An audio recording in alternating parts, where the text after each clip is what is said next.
السلام علیکم ورحمۃ اللہ وبرکاتہ۔ تمام تعریفیں اللہ کے لیے، وہی نیک لوگوں کا ولی ہے۔ میں گواہی دیتی ہوں اللہ کے سوا کوئی معبود برحق نہیں، وہ اکیلا ہے، اس کا کوئی شریک نہیں۔ اور میں یہ بھی گواہی دیتی ہوں ہمارے نبی حضرت محمد صلی اللہ علیہ وسلم اللہ کے بندے اور اس کے رسول ہیں۔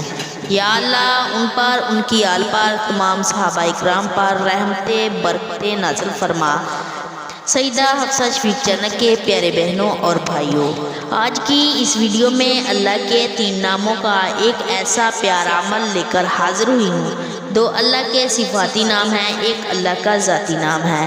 اگر آپ اس عمل کا معمول بنا لیتے ہیں، اللہ تعالیٰ آپ کو زمین اور آسمانی آفتوں سے محفوظ رکھیں گے۔ اللہ آپ کو شیطان کے شر سے محفوظ رکھیں گے۔ اللہ تعالیٰ آپ کی ہر دشمن سے حفاظت رکھیں گے۔ آپ کی اولاد آپ کی فرما بردار ہوگی۔ آپ کو ہر مصیبت میں کامیابی ملے گی۔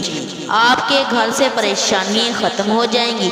آپ کو اس عمل کے بہت سے فائدے حاصل ہوں گے، لہٰذا آپ نے اس عمل کو کسی بھی صورت میں مس نہیں کرنا۔ اللہ تعالیٰ کے 3 ناموں کا کون سا یہ عمل ہے جو میں آپ کو بتانے جا رہی ہوں، اس کو جاننے کے لیے ویڈیو کو مکمل دیکھیے گا، اس کے بارے میں مکمل تفصیل جان لیجیے گا۔ آپ سے گزارش ہے، آپ نے ویڈیو کو آخر تک ضرور دیکھنا ہے۔ میرے پیارے بہنوں اور بھائیوں، اللہ کے ناموں میں بڑی طاقت ہے۔ میں آپ کو جو وظیفہ بتانے جا رہی ہوں وہ اللہ کے 3 نام ہیں، یا اللہ، یا سلام، یا مؤمن۔ اس وظیفے کو کرنے کے لیے شرط یہ ہے کہ 5 وقت کی نماز کی پابندی کریں اور اپنے گناہوں سے توبہ کریں، اور آج اللہ تعالیٰ سے معافی مانگ لیں اور گناہوں سے توبہ کر لیں اور عہد کر لیں۔ آپ نے کسی بھی نماز کے بعد یہ اللہ تعالیٰ کے 3 نام پڑھنے ہیں، یا اللہ، یا سلام، یا مؤمن۔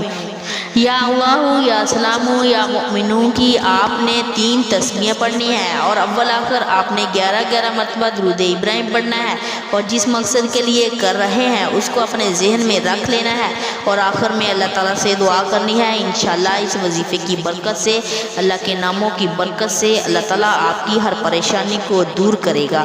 مزید ایسی معلوماتی ویڈیو کے لیے ہمارے چینل کو سبسکرائب کریں اور ویڈیو کو زیادہ سے زیادہ شیئر بھی کریں۔